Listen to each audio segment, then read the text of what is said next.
This is my Ibanez M80M Meshuggah signature guitar. It's an 8-string, it's a 29.4-inch scale, and in about 10 minutes, someone's going to pick it up to deliver it to Harron Custom Guitars in Melbourne, where Michael Harron will be installing an Evertune bridge into this guitar.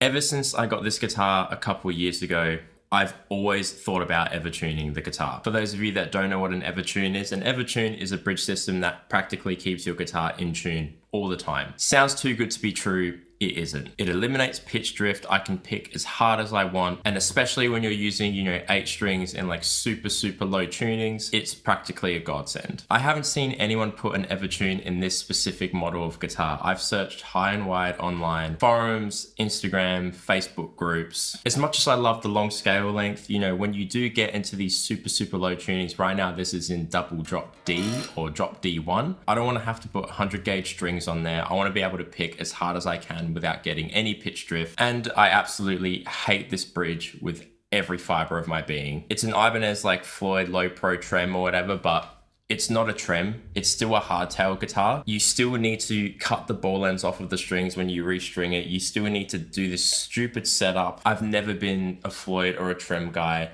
and this has just confirmed it, to be honest, especially given the fact that, again, it has no functional use. One thing I kind of am concerned about is obviously there is a reason why this bridge was chosen. I'm sure there is some tonal benefit to having this big hunk of metal with strings seated right inside of it, really close to this super high output passive pickup. I do think that the Evertune is kind of similar enough to where it is still a big hunk of metal. Yes, it kind of does have a massive body route on the back of the guitar, and it will change the tone of the guitar, of course. However, that is a sacrifice that I am willing to make because I have Evertunes on basically all of my guitars that I daily drive, and I practically can't live without it now. So I'm actually very excited to put one into this guitar. Evertune and Harron Custom Guitars are sponsoring this video. The last time that Evertune sponsored an install on this channel was when I did that Sub-Zero 6-string baritone, turning a $250 guitar into a $1,500 monstrosity. That was nearly 3 years ago now. It's been a very long time since that video, and I'm much more excited to put the Evertune in this guitar for sure. There's absolutely nothing wrong with this guitar. It serves its purpose. All the electronics work. It sounds great. That's one thing about this guitar that I really like. It sounds absolutely amazing. As much as I hate the bridge and everything,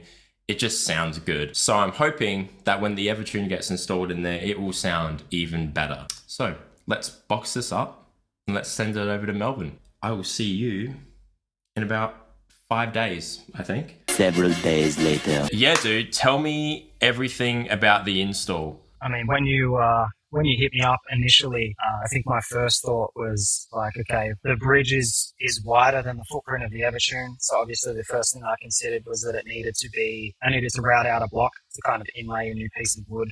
So I could kind of start from a fresh surface when it came to the Evertune routing. From there, man, I just had to remove your stock bridge and then kind of map out an area that I was going to route out. I didn't want to make it too big, so I hit up my friend Kyle for a piece of ash so that I could try and match some of the grain on the top. Yeah, he got me a couple of planks of ash that I could choose some grain lines from, and basically just cut a hole in your guitar, filled it out, just to cut another hole in your guitar and install an Evertune, which sounds kind of redundant, but yeah, when it comes to making things look factory aesthetic, that's just what needed to be done. So in the video here, I'm just pulling the bridge out and getting everything ready. Yeah, just basically wanted to get it assembled so I could start mapping out my game plan and figure out how to do it. So just taping up the top. So like when I put my templates and stuff down, I didn't damage the timber.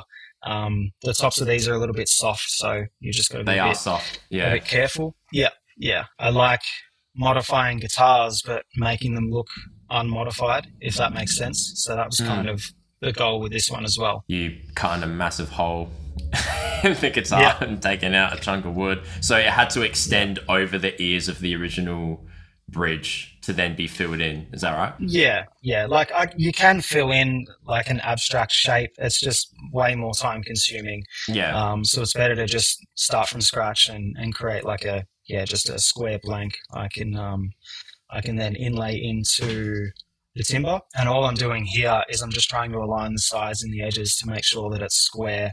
Because if you're not square when it comes to putting in the new block of wood, you've got to do like some, crafty sort of shaping, and it just makes the process harder. So I had two planks of ash, one at 16 mil thick, one at 10 mil thick. The original cavity I routed down to like 9.5 millimeters. So I didn't want to have to do heaps of sanding or take it to like a barrel sander or something like that to level it.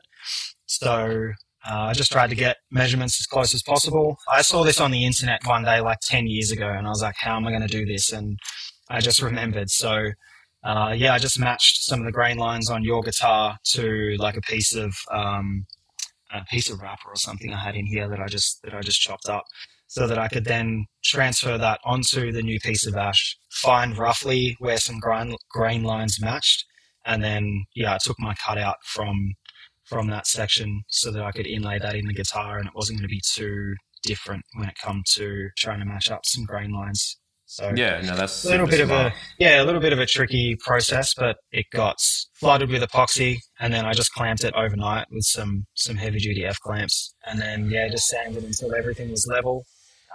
Sanded through a little bit of the original print as well, and then just carried on from that. So there might have been an hour and a half to 2 hours of sanding on top like this. I was going to say, this brings me back to year 8 woodwork.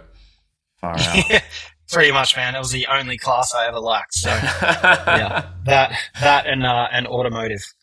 Retape the guitar. I needed the neck on because you need to align the position of the Evertune with the neck itself. These are the 4 mounting points for the Evertune once it gets dropped onto the instrument. But these 4 holes as well act as the reference points for all other routing that gets done. So it's incredibly important that this is perfectly center to the middle of the neck, and it's perfectly aligned with the scale position as well. Once you drill those holes, there's not really any going back. It looks like a huge, it's like, it's gone through the guitar now. Like, that's it. You know what I mean? Like, yeah, pretty much. It's it goes all the way through the body. Oh, so this is the back of the guitar being routed.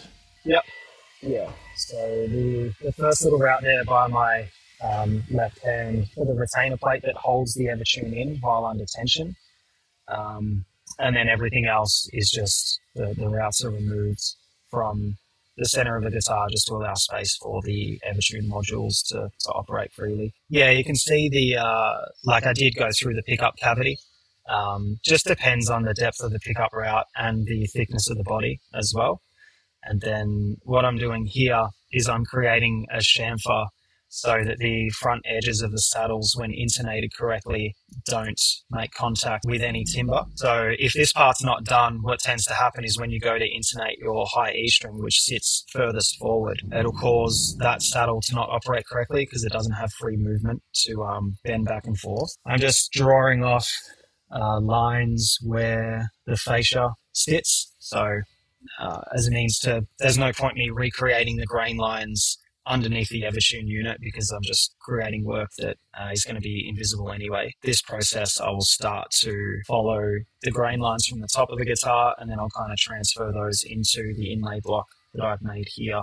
Try and sort of like match the depth of the grain as well. Yeah, okay. So you're actually using like a tiny file more or less to kind of like fill in those grooves. Yeah, so I'm just kind of like matching depth of like how hard to press into the timber as well, and just following the lines from the existing top of the guitar over to my new inlay so that when it's painted, it all just looks uniform and makes sense visually. Yeah, I just hit the top with some satin black, and you can see the grain lines are a little bit prominent here, but I sanded it back twice and then I hit it with black again, just to sort of make the depth of the grain match. I wasn't super happy the first time I hit it with some black, so I wanted to do it again.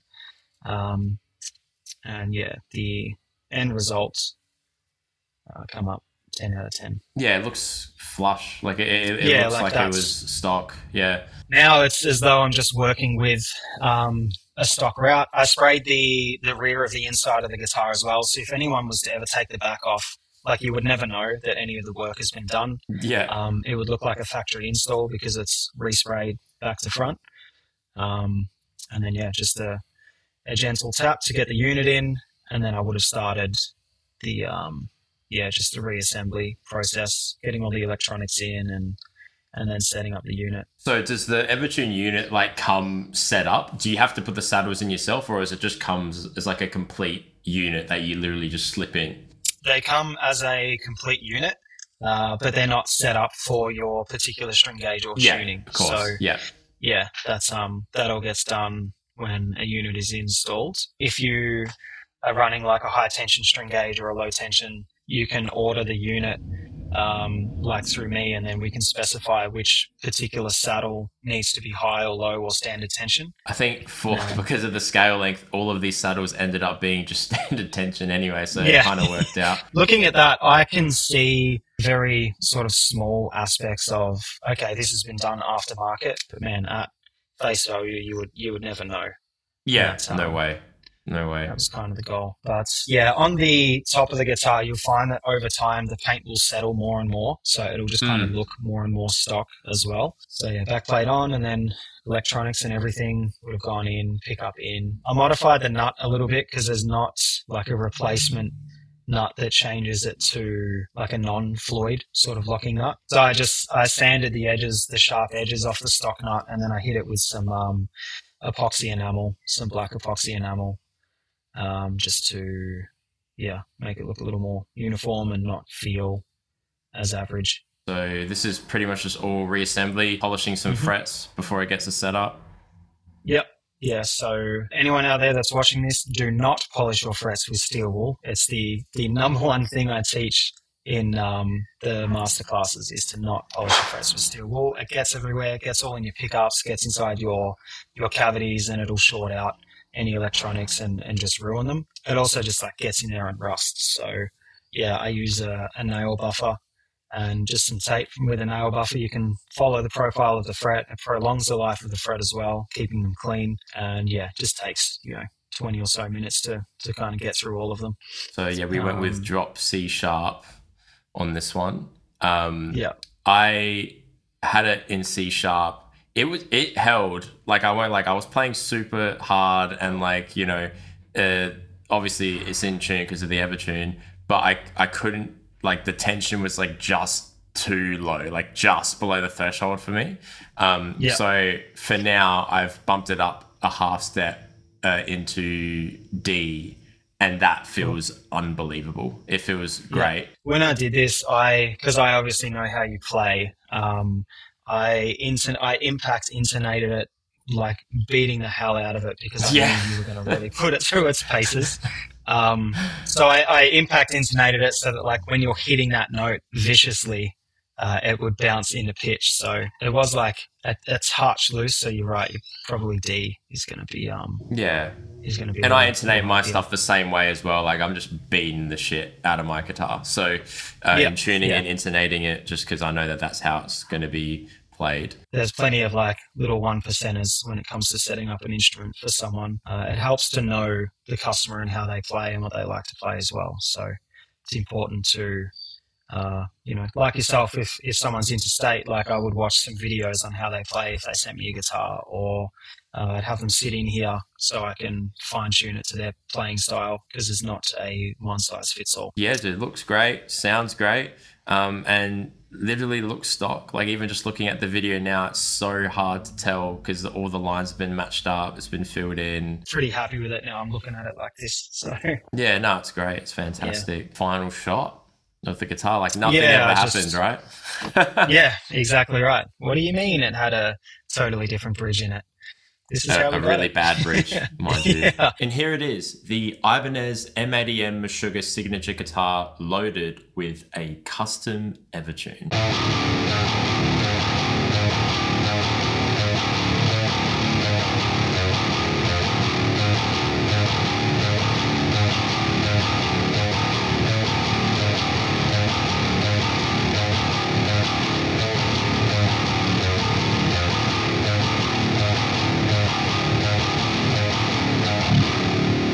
Just looking at the guitar visually, you would never know that it didn't have an Evertune in it in the first place. Massive body route taken out the back, as you can see from the plate.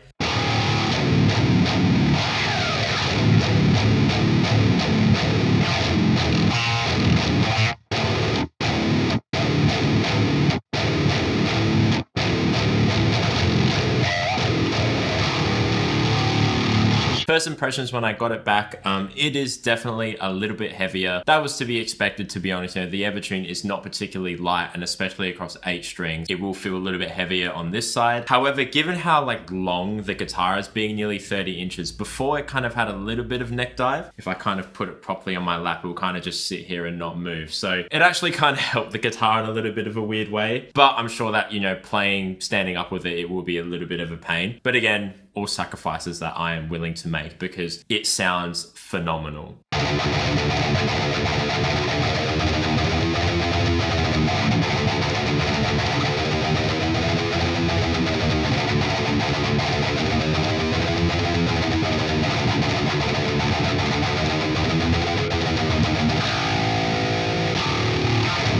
When the guitar got shipped to me, I had Harren set it up and drop C sharp, but as I mentioned to him, it was a little bit too floppy for me. Nothing against the Evertune or the scale, it's fine, but me being just a stupid hard down picker, I bumped it up a semitone to drop D1 or double drop D, whatever you want to call it, and it sits brilliantly. And double drop D or drop D1 is the tuning of my song Arrest, which was actually recorded on this guitar, most of it. So it feels so nice to play that song on this guitar without retuning it every 5 seconds like I was when I was recording it.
A couple of things that I have noticed since I've been playing around the guitar is that there are a couple things tonally that have changed since putting the Evertune in. As I mentioned at the start, I was wary of any sort of like tone suck or sustain change or anything like that with the Evertune, which usually isn't a big deal, but because of the way that this guitar originally was, you know, being just like a huge chunk of ash, like this really big, thick, resonant body, I was a little bit skeptical of what that would do. And to be fair, I have noticed a little bit of a change in the natural resonance of the guitar. I ended up bumping the pickup height just a tiny little bit higher. It's pretty close to the strings, but that has helped quite a lot. And to be honest, I think that that lack of body in the guitar now kind of helps with the low tunings, along with like that mechanical nature of the Evertune, giving it a little bit more high end. I think that it actually helps make the notes pop a little bit more, and that extra stringiness is very welcome, especially when you're tuning it this low.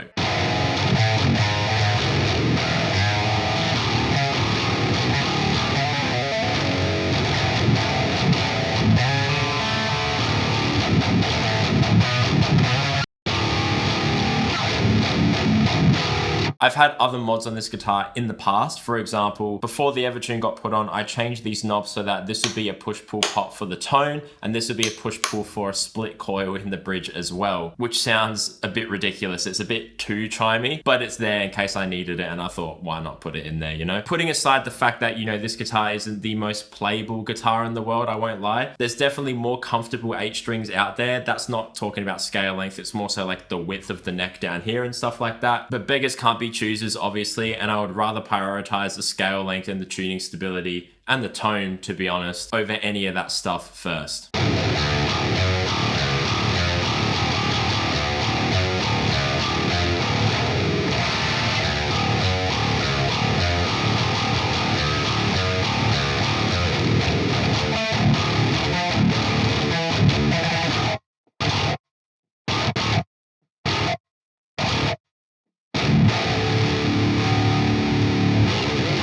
yeah, what do you guys think? Do you think that this mod was a success? I definitely do. I'm in love with the guitar. I was always pretty fond of this guitar, even with that bridge in there originally, but now with the Evertune, you know, it's just so fun to play. Playing all those super low tunings without a care in the world. I can pick as hard as I want, I can tune as low as I want, and it just rings out like a piano. It's awesome.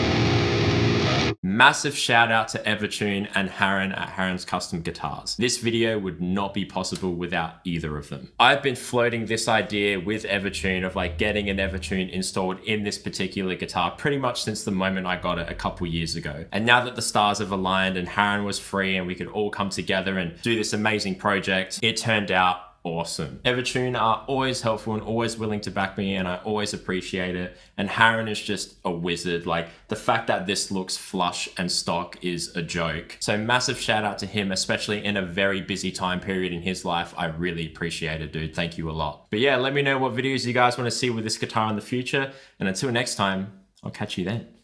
Peace.